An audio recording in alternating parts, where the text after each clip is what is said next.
일론 머스크인가? 그가 상상하면 모두 현실이 된다. 안녕하세요. 감성편지의 김다원입니다. 월터 아이작슨이 지은 일론 머스크를 읽고 있습니다. 760페이지가 넘는 책의 두께도 두껍지만 그의 생각을 따라 각각의 상황을 이해해야 하기 때문입니다.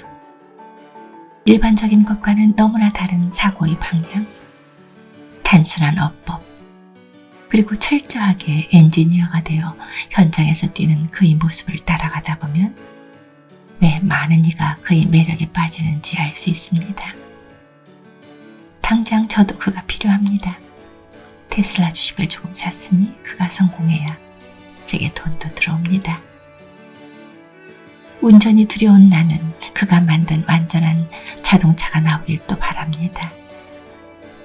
더하여 AI 로봇이 빨리 나오길 바랍니다. 그래야 제가 불편할 때 도와줄 것이라 생각하기 때문입니다. 상상이 모두 현실이 되는 현실. 생각만 해도 짜릿하지요. 그런데 그렇게 해내는 일론 머스크입니다. 그도 그렇게 되길 바란다는 듯이 두 손을 가지런히 모으고 생각에 몰두한 모습의 새 사진을 찍었습니다. 오늘은 일론 머스크의 어린 시절을 들려드립니다.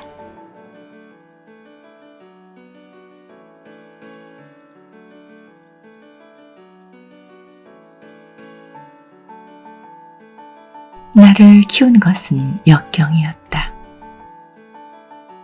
버락 오바마는 회고록에 다음과 같이 썼다. 예전에 누군가가 말했다. 모든 사람은 아버지의 기대에 부응하거나 아버지의 실수를 만회하려고 애쓰며 산다고. 어쩌면 나의 특정한 결함도 거기서 비롯된 것인지 모른다. 이 말은 오랜 세월 아버지에게 정신적으로 영향을 받았던 일론 머스크에게도 해당할 것이다. 일론은 물리적으로나 심리적으로 아버지를 멀리하려고 수없이 시도했지만 아버지의 영향력에서 벗어나지 못했다. 일론의 기분은 밝음과 어두움, 강렬함과 얼빠짐, 세심함과 무심함을 주기적으로 넘나들었고 때로는 주변 사람들이 두려워하는 악마 모드에 빠져들곤 했다. 그는 아버지와 달리 자신의 아이들을 사랑으로 보살폈지만 다른 측면들에서 그의 행동 방식은 끊임없이 억누를 필요가 있는 모종의 위험성을 내비쳤다. 일론의 어머니는 그것을 망령이라 부르며 자기 아버지를 닮아가는 것 같아요 라고 말했다. 이것은 전 세계의 신화 중에서 가장 크게 공감을 불러일으킨 서사 중 하나일 것이다. 그렇다면 이 스타워즈 유형의 영웅이 장대한 퀘스트를 수행하려면 과연 어느 정도까지 다스 베이더가 물려준 악마를 몰아내고 포스의 어두운 면과 싸워야 하는 걸까? 남아공이라는 환경에서 일론과 같은 어린 시절을 보낸 사람이라면 어떤 면에서는 스스로를 감정적으로 차단할 수밖에 없다고 생각해요. 머스크의 첫 번째 부인이자 그의 현존하는 10명의 자녀 중 5명을 낳은 저스틴이 말이다. 아버지가 매번 바보, 천치, 멍청이라고 부른다면 자신이 다루기 힘든 감정적 요소를 드러내게 만드는 내면이 어떤 것이든 차단하려는 게 유일한 반응 아니겠어요? 이 감정 차단 밸브는 그를 냉담하고 무감각하게 만들었지만 한편으론 기꺼이 위험을 감수하는 혁신자가 되는데도 일조했다. 저스틴은 일론은 두려움을 차단하는 법을 배웠어요. 두려움을 차단한 사람이라면 기쁨이나 연민 같은 감정도 차단해야 했겠지요. 라고 설명을 덧붙였다. 어린 시절에 얻은 외상 후 스트레스 장애로 그는 만족에 대한 혐오감을 갖게 되었다. 난 그저 그가 성공을 음미하거나 꽃길을 향유하는 법을 모른다고 생각해요. 그라임스라는 예명으로 활동하는 가수이자 머스크의 다른 세 자녀의 어머니 클레어 부세의 말이다. 그는 어린 시절에 삶은 곧 고통이라는 데 길들여진 것 같아요. 머스크는 이에 동의한다. 나를 키운 것은 역경이었어요. 그래서 견딜 수 있는 고통의 한계점이 높아질 수밖에 없었지요. 그의 인생에서 특히 지옥 같은 시기였던 2008년.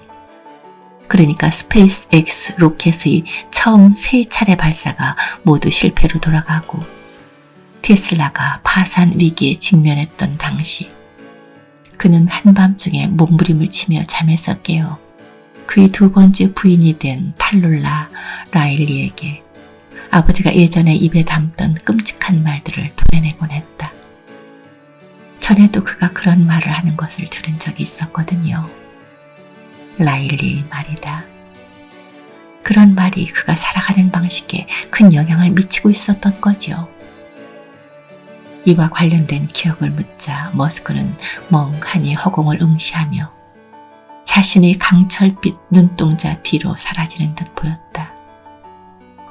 내 생각에는 그것이 여전히 그에게 영향을 미치고 있다는 사실을 그가 의식하지 못하고 있었던 것 같아요.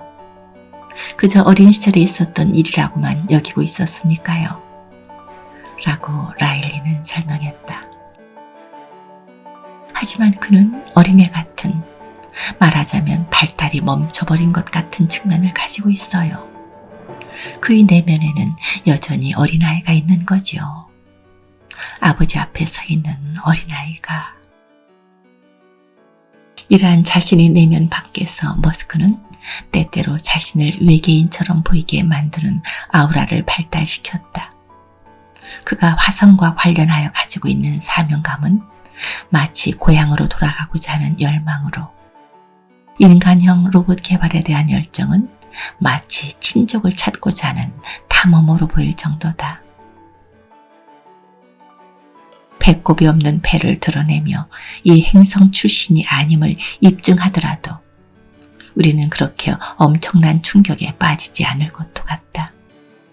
그러나 그의 어린 시절은 그를 너무나도 인간적으로 만들었다. 강인하지만 연약한 그 소녀는 결국 장대한 퀘스트에 착수하기로 결심하게 된다.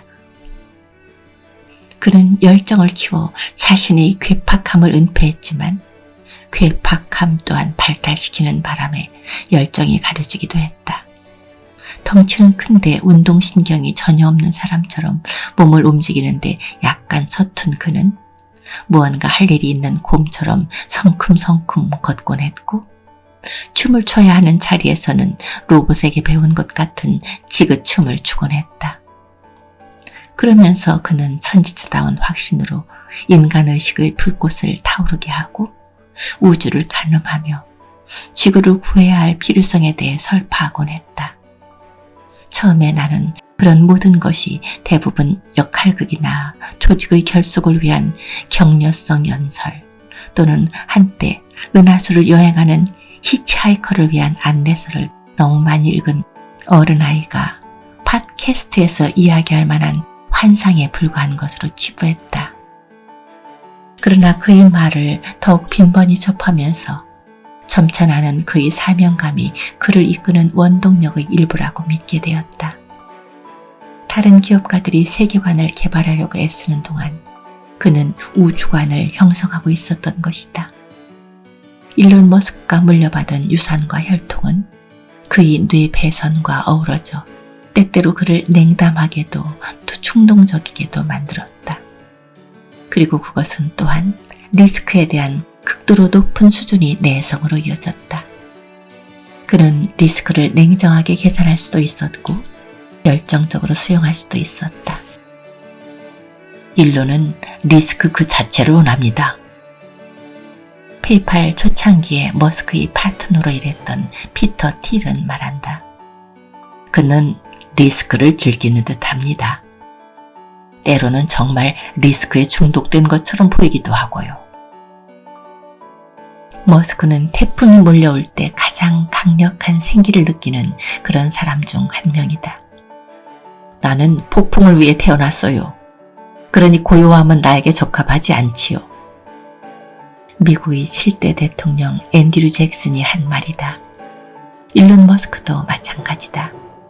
그는 일과 연애 양 측면에서 폭풍과 드라마를 끌어당기는 힘, 때로는 갈망을 발달시켰다.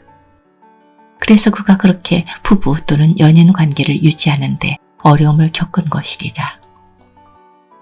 그는 위기나 데드라인, 할 일이 폭증과 같은 상황에서 번성했다. 복잡하고 난해한 도전에 직면하면 그로 인한 긴장으로 종종 잠을 이루지 못하거나 심지어 토하기도 했다. 그러나 그런 상황은 그에게 활력도 불어넣었다. 형은 드라마를 끄는 자석 같아요. 킴벌이 말한다. 드라마가 그의 강박이자 삶의 주제입니다. 예전에 내가 스티브 잡스에 관해 취재하던 당시 그의 파트너였던 스티브 워즈니악은 다음과 같은 질문을 제기하는 것이 중요하다고 말했다. 그가 꼭 그렇게 비열하게, 꼭 그렇게 거칠고 잔인하게, 꼭 그렇게 매번 드라마틱하게 굴어서야 했을까? 인터뷰 말미에 해당 질문과 관련해 본인은 어떻게 다른지를 묻자 워즈니악은 만약 자신이 애플을 경영했더라면 그보다는 좀 더 온화하게 처신했을 것이라고 답한다. 직원 모두를 가족처럼 대했을 것이고 즉결로 해고하거나 그러지도 않았을 것이라고 했다. 그런 후 잠시 멈췄다가 이렇게 덧붙였다. 하지만 내가 애플을 경영했더라면 매킨토시 같은 것은 결코 만들어내지 못했을 겁니다. 우리는 일론 머스크에 대해서도 유사한 질문을 떠올릴 수 있을 것이다. 만약 그가 괴팍하지 않았다면 과연 우리를 전기차의 미래로 그리고 화성으로 인도하는 사람이 될 수 있었을까? 2022년 초 스페이스 X에서 31차례나 로켓을 성공적으로 발사했고 테슬라의 자동차가 100만 대 가까이 팔렸으며 머스크가 지구상에서 가장 부유한 사람으로 등극한 기념비적인 한 해를 보내고 새로운 해를 맞으며 머스크는 극적인 상황을 만들어내는 자신의 충동에 대해 유감스럽다는 듯이 말했다. 아무래도 사고방식을 위기 모드에서 다른 것으로 전환해야 할 필요가 있는 것 같아요. 그가 나에게 한 말이다. 대략 지난 14년 동안 위기 모드로 살아왔거든요. 아니, 거의 평생을 그랬다고 하는 게 맞겠네요. 그것은 새 결심이라기보다는 아쉬움을 담은 말이었다. 그런 맹세를 했음에도 그는 세계 최상의 놀이터라 할 수 있는 트위터의 주식을 비밀리에 사들이고 있었다. 그해 4월 그는 오라클의 설립자이자 자신의 멘토 역할을 하고 있던 레리 앨리슨이 하와이 저택으로 은밀히 날아갔다. 그의 비공식 여자친구인 배우 나타샤 바셋도 동행했다. 당시 그는 트위터 이사회에 참여할 것을 제안받은 상태였지만 하와이에서 주말을 보내면서 그것으로는 충분치 않다고 결론 내렸다. 그의 타고난 천성은 완전한 통제를 원했다. 그래서 그는 적대적 입찰을 통해 트위터를 완전히 인수하기로 결정했다. 그런 후 그는 밴쿠버로 날아가 그라임스를 만났고 그곳에서 그녀와 함께 새벽 5시까지 새로 출시된 엔들링이라는 전쟁을 벌여 제국을 건설하는 게임을 하면서 놀았다. 게임을 마친 후 그는 계획의 방아쇠를 당겨 트위터에 글을 올렸다. 인수 제안을 넣었습니다. 트위터를 인수하겠다는 공식 선언이었다. 지난 세월 어둠에 갇히거나 위협을 느낄 때마다 머스크에게는 어린 시절 놀이터에서 괴롭힘을 당하던 악몽이 되살아나곤 했다. 그런 그가 이제 놀이터를 소유할 수 있는 기회를 잡게 된 것이다. 일론 머스크의 책을 다음번에도 읽어드리겠습니다. 여러분도 한번 읽어보세요. 아주 재미있는 그의 세계에 푹 빠질 것입니다. 고맙습니다. 토요일에 뵙겠습니다.